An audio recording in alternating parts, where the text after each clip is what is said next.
Hey guys, it's Rich, our Jonathan Timber Frame Company, main timber framer. Hey, been working on the CNC a little bit, and what I've been doing is cutting some clamping blocks.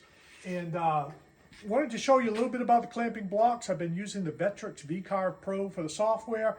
And what I did on this is I had a piece of plywood just kicking around.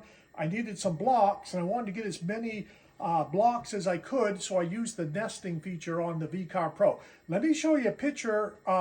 I'll move the camera around, show you a little bit about these clamping blocks, and I'll give you some measurements. I'll do another video, show you how to use the blocks. But it's pretty cool. All right, let me move the camera around. All right, so these are the blocks.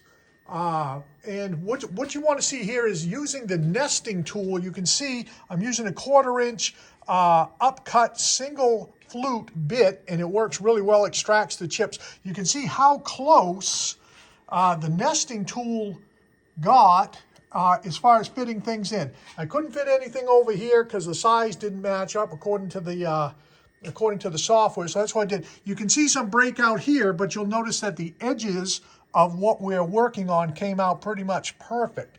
So yeah, when I do this, I put my logo on it. Why not? Makes it look kind of fancy. We'll finish these up with some shellac. All right, so that's it. So you can see where the nesting tool does a pretty good job fitting things in.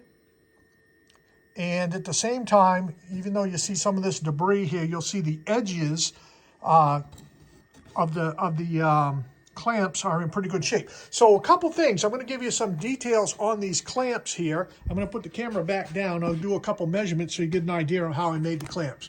All right, let me go do this. So these clamps are 8 inches. This is an outside corner, and this is an inside corner. So these are 8 inches, 8 inches, 1.5 inches here. Same thing here, 8 inches, 8 inches, 1.5 inches here.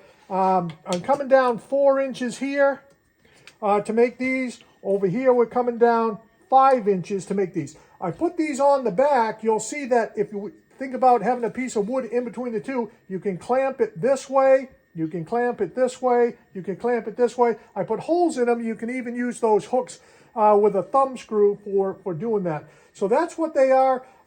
It's 3/4 plywood. I just had this kicking around. I don't have a whole lot of plywood in the timber frame shop, but that's how I made these. All right, that's just a quick rundown of some clamping blocks. The other thing too is if you're doing this, something to think about is I'm going to take the screws out, and then what I'm going to do is I'm going to sand this in place. See all these little ratty edges we have here?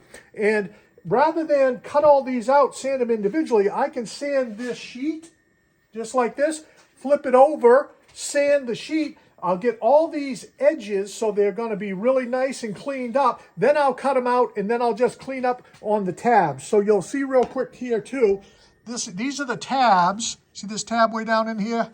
And that's what's holding these in place when you're cutting them so that they don't fly out when you're done. So I'm going to sand it, and after I'm done sanding that, I'll flip it over, sand the other side, then I'll cut it out, then I'll just touch up cutting off the tabs, put some shellac on them, they'll be ready to use. I'll make a video and show you how they're used.